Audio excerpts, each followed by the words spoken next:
So, Mike, let's talk representation, Rick said, leaning forward. You're always the hero, right? The guy saving the day. Ever feel like you're playing a part just to check a box? The question landed like a punch, and the audience's murmur felt like a collective held breath. Michael's throat tightened. He's doing this on purpose. He forced a laugh, light and disarming. I play the roles I believe in, Rick. Stories that matter. You know that. But his hands were clammy, the studio lights hotter now, searing his skin. He glanced at the audience, catching a few averted gazes, a few smirks. They're eating this up. The show rolled on, each segment a fresh gauntlet. Rick's questions grew sharper, his jokes more pointed. Come on, Mike, you're a big star now.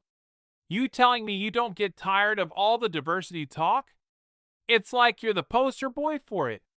The audience laughed again, the sound grating against Michael's ears like sandpaper. He shifted in his seat, the leather creaking under him, the air heavy with the scent of Rick's cologne, something sharp and synthetic. He's not even hiding it. Michael's mind churned, his pulse a steady drumbeat in his temples. He wanted to snap back, to call out the venom in Rick's words, but he knew the game. One wrong move, and he'd be the angry black man, plastered across X posts by morning. Stay cool. Always stay cool. His fingers brushed the armrest, the wood smooth but cold, grounding him. The next segment brought a panel of guests, a comedian, a pop star, and a tech mogul, all white, all smiling too brightly. The comedian, a wiry guy named Dave, jumped in with a quip. Mike, man, you're living the dream. But how do you deal with all the pressure to be, perfect? The word, perfect, carried a sneer, and the audience tittered. Michael's smile stayed fixed, but his chest tightened. They're all in on it. He leaned forward, his voice calm but firm. Pressure's part of the gig, Dave. I just do my best, like anyone else. His words were measured, but inside he was a furnace, anger, shame, and a flicker of doubt burning together. Why am I even here, justifying myself? Rick cut in, his voice syrupy. That's what I love about you, Mike. Always so gracious. But let's be real. Some folks say you get roles because of, optics. How's that sit with you? The question hung in the air, heavy as the studio's stale air. Michael's hands trembled slightly, a faint tremor he hid by clasping them together. The light seemed brighter now, the audience's faces blurring into a haze of expectation. Optics. The word stung, a blade slipped between his ribs. He thought of the countless auditions, the rejections, the roles he'd fought for tooth and nail.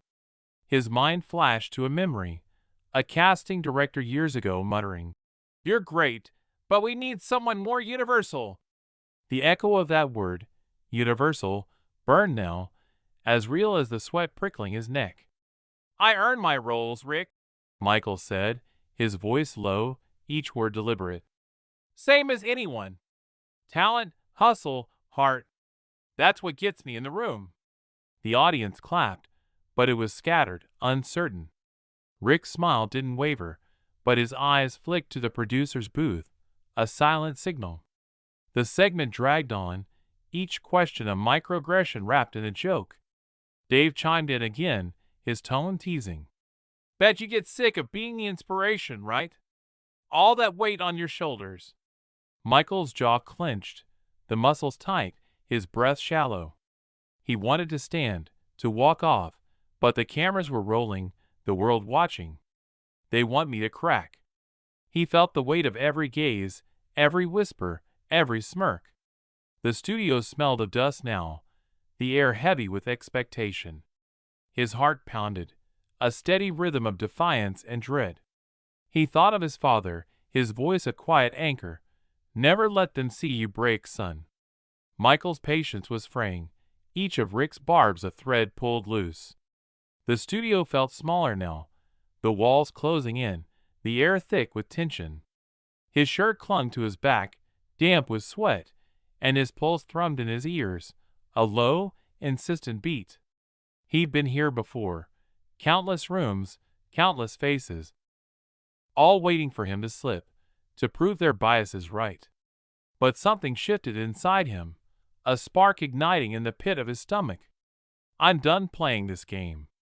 The thought was clear, sharp, like the crack of a whip. He wasn't here to be Rick's punching bag, to smile through the insults for the sake of good TV. He was Michael B. Jordan, actor, producer, a man who'd clawed his way to the top against odds most couldn't imagine. He didn't know Rick, or this audience, or anyone, his silence. Rick leaned in, his voice dripping with mock concern.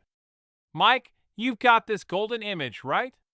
But don't you ever just wanna let loose? Call out the haters? I mean, we all know Hollywood's got its issues. The word issues was a smirk, a dare. Michael's eyes locked onto Rick's, his gaze steady, unyielding. The studio lights cast long shadows across the stage, the air heavy with the hum of equipment and the audience's restless energy. His hands, once trembling, were still now, his fingers curled into loose fists. He felt a warmth spreading through his chest, a quiet fire replacing the cold dread. I don't need to call anyone out, Rick, he said, his voice calm but edged with steel. My work speaks for itself. My life speaks for itself. I'm here because I earned it, not because I'm anyone's token. The word hung in the air, a challenge thrown back. The audience shifted, a ripple of murmurs spreading through the crowd. Rick's smile faltered, just for a moment, and Michael felt a surge of clarity. This is my line in the sand.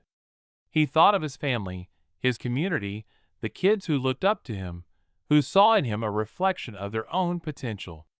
He wasn't just fighting for himself, he was fighting for them. His breath steadied, his shoulders squared, the tension in his muscles easing into resolve. The segment ended, the cameras cutting to commercial, but Michael's heart still raced, not with fear, but with purpose. He glanced at Lena in the wings, her nod subtle but fierce. The fight wasn't over, but he'd made his choice. No more silence, no more playing nice. As the stage lights dimmed, he felt the weight of his own dignity, solid and unshakable, anchoring him for what was to come. The commercial break ended, and the studio lights flared back to life, casting stark shadows across the stage. Michael B. Jordan sat straighter now, his jaw set, the air around him thick with the scent of ozone from the humming equipment and Rick's sharp cologne. The audience's murmurs had quieted, but their eyes bored into him, a mix of curiosity and judgment. Rick Miller, leaning back in his host's chair, adjusted his tie with a practiced smirk, as if the last segment hadn't rattled him. But Michael saw it, the flicker of unease in Rick's eyes, the slight twitch of his mouth. He didn't expect me to push back. All right, folks, we're back with Michael B. Jordan. Rick's voice boomed, too cheerful, like a salesman overselling a bad deal. Let's get real now. Mike, you're a trailblazer, no doubt. But some say Hollywood's diversity push is just, what's the word? Performative. Thoughts? The question was a landmine, wrapped in velvet. Michael's pulse quickened, a faint throb in his temples. The studio felt hotter, the air heavy with the weight of expectation. His shirt clung to his skin, damp with sweat, and the leather chair creaked under him as he shifted. He's doubling down. The audience leaned forward, their collective breath a low hum, waiting for him to stumble. They want a spectacle, Michael thought, his fingers brushing the armrest, that would cool against his skin. But I'm not here to perform for them. He met Rick's gaze, his eyes steady, a quiet fire burning within. This wasn't just a talk show anymore. It was a battlefield. Michael took a slow breath, the air tasting faintly of dust and metal. He could feel Lena's eyes on him from the wings, her silent encouragement a lifeline. Don't let him drag you down, Mike. He thought of the kids watching at home, the ones who saw him as proof they could rise above the world's low expectations. He wasn't going to let Rick, or anyone, reduce him to a caricature. "Performative, huh?" Michael said, his voice low but clear, cutting through the studio's hum. "If it's performative, Rick, then why am I still fighting for every role? Why are we still having this conversation in 2025? The words landed like stones, heavy and deliberate. The audience stirred, a few gasps mingling with uneasy applause. Rick's smile tightened, his fingers tapping the desk, a nervous tick Michael hadn't noticed before. Rick recovered quickly, leaning forward. "Come on, Mike, you're a star. You've got Creed, Black Panther. You're not exactly struggling." His tone was teasing, but the jab was clear. Stay in your lane. Michael's chest tightened, a flare of anger mixing with the ache of familiarity. He's trying to box me in. His mind flashed to a memory, his first big audition, a director dismissing him with a casual, "You're not quite what we're looking for."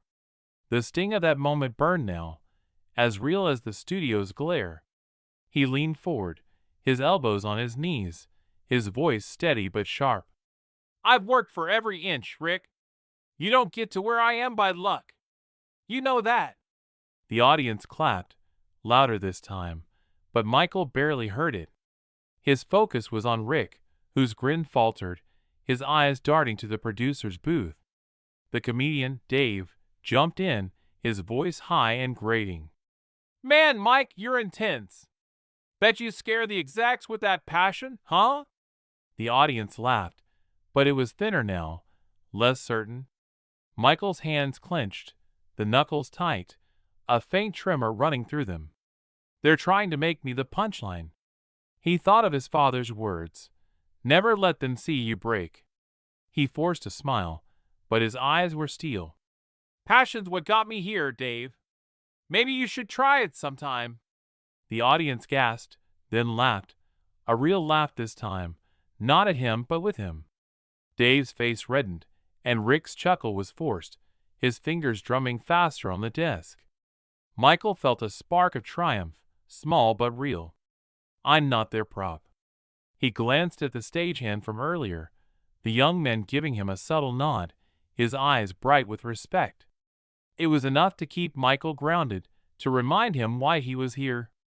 The show barreled toward its final segment, the air electric with unspoken tension. The studio's lights seemed harsher now, casting long shadows that danced across the stage like specters. Michael's pulse was a steady drum, his breath shallow but controlled. The scent of Rick's cologne was cloying now, mixing with the faint metallic tang of the stage equipment.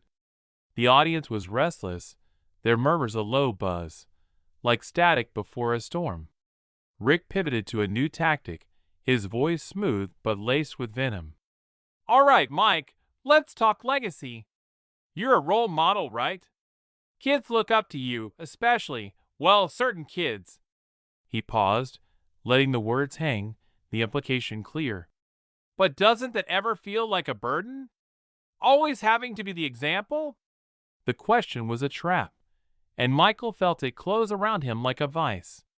His throat tightened, the air heavy with the weight of every eye in the room. Certain kids. The phrase echoed, a dog whistle disguised as a compliment. His mind raced, images flashing, his little brother, wide-eyed at his first premiere, the letters from fans, kids who saw themselves in his characters. "They're not a burden. They're why I do this." His hands were steady now, but his heart pounded, a fierce rhythm of defiance. He thought of the countless times he'd bitten his tongue, smiled through the slights, played the game to keep the peace. But peace was a luxury he couldn't afford, not here, not now. The studio's hum faded, the world narrowing to this moment, this choice. "I don't see it as a burden, Rick," Michael said, his voice low, resonant, filling the space. "Those kids? They're my why. They're the reason I fight for every story, every role. They deserve to see themselves as heroes, not stereotypes." His words were a blade, sharp and precise, cutting through the studio's haze. The audience was silent for a heartbeat, then erupted in applause, the sound rolling over him like a tide.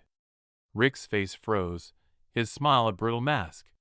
He opened his mouth, but Michael wasn't done. You want to talk legacy? It's not about being perfect.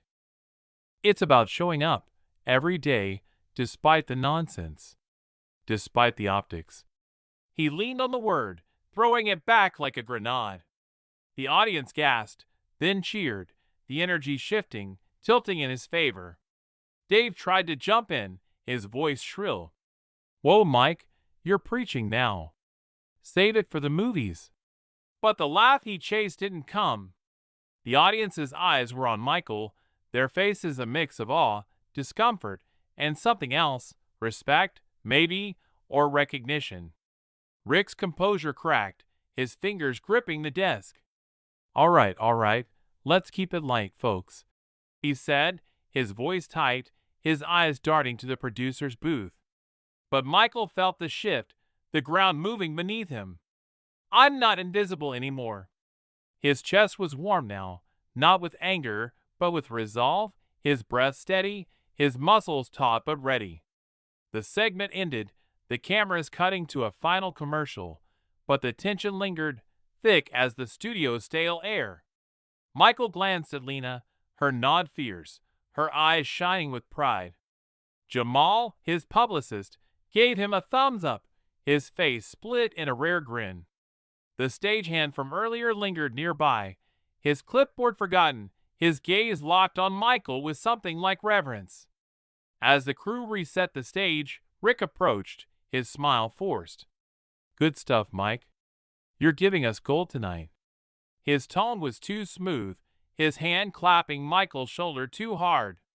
Michael didn't flinch, didn't smile. He just nodded, his eyes steady, his voice low. I'm just getting started, Rick. The words were a promise, to himself and to everyone watching. The studio lights dimmed, the audience's murmurs fading, but Michael felt alive, electric, his heart pounding with a clarity he hadn't felt in years. The fight was far from over, but he was ready to stand, to speak, to reclaim his dignity, one word at a time. The studio lights flared one last time as the final segment began, their harsh glow casting Michael B. Jordan's shadow long and sharp across the stage. The air was thick with the acrid scent of hot metal and Rick Miller's synthetic cologne, the audience's restless energy buzzing like static. Michael's pulse was steady now, a calm rhythm beneath the storm in his chest. He'd drawn his line in the sand, and there was no going back. Rick, his smile strained, leaned forward. All right, Mike, let's wrap this up. You've got the world watching. What's the one thing you want them to know about you? The question was a soft pitch, meant to defuse, but Michael saw it for what it was, a chance to reclaim the narrative. He sat taller, his shoulders squared, the leather chair creaking under him. His hands rested lightly on his knees, no longer trembling. This is it. He thought of his parents, their sacrifices, of the kids who'd written him letters, their dreams pinned to his every move. The studio's hum faded, the world narrowing to this moment. I want them to know I'm here to tell stories that matter, Michael said, his voice clear, resonant, cutting through the haze. Not to check boxes, not to play nice for your ratings. I'm here for the truth, mine, and everyone else's who's been counted out. The words were a declaration, each one landing like a stone in still water, rippling through the audience. Their applause was hesitant at first, then swelled, a tide of acknowledgement. Rick's jaw tightened, his eyes flicking to the producer's booth, but Michael held his gaze, unflinching. This is my stage now.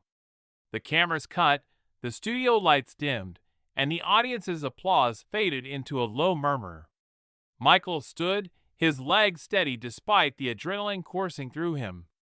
The air felt cooler now, the scent of dust and metal lingering as the crew began to dismantle the set. Rick approached, his hand extended, but Michael didn't take it.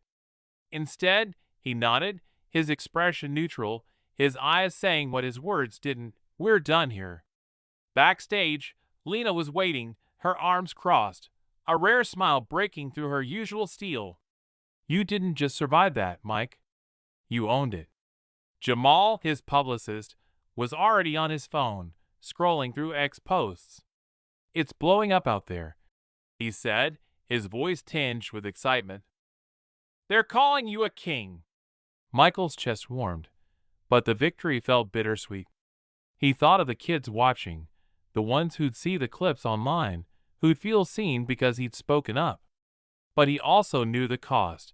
Tomorrow's headlines, the inevitable backlash, the whispers of too sensitive or playing the race card. His hands brushed the cool fabric of his jacket, grounding him as he navigated the crowded hallway, the crew's murmurs trailing him like shadows. He stepped outside, the Los Angeles night air sharp against his skin, carrying the faint scent of exhaust and jasmine. The city hummed beyond the studio, indifferent to the battle he'd just fought. "Did I do enough?" he wondered, his breath visible in the cool air. His phone buzzed, texts from his parents, his brother, friends who'd watched the show. "Proud of you," his mother's message read, and his throat tightened, a lump forming he couldn't swallow. The stagehand from earlier, a young black man named Marcus, caught up to him. "Mr. Jordan, I just thank you," he said, his voice low, his eyes bright. "You said what I've always wanted to." Michael nodded, clapping Marcus's shoulder, the gesture heavy with shared understanding. "This is why." Michael drove home through the city's neon glow, the hum of his car's engine a steady counterpoint to his racing thoughts. The weight of the night pressed against him, but so did a quiet pride. He'd stood his ground, spoken his truth, and the world had heard. But as he pulled into his driveway, the sleek lines of his house bathed in moonlight, his phone buzzed again. A notification from X, a clip from the show, but not the one he expected. It wasn't his speech, his defiance, or his calm rebuttals. It was a moment he hadn't noticed, caught by a camera during a commercial break. His eyes, glistening, a single tear tracing down his cheek as Rick's words had cut deepest. The caption read, "Michael B. Jordan breaks down on live TV."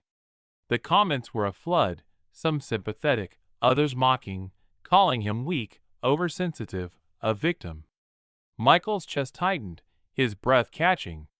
They saw that? He hadn't even realized he'd teared up, so focused on holding his ground. The tear wasn't weakness.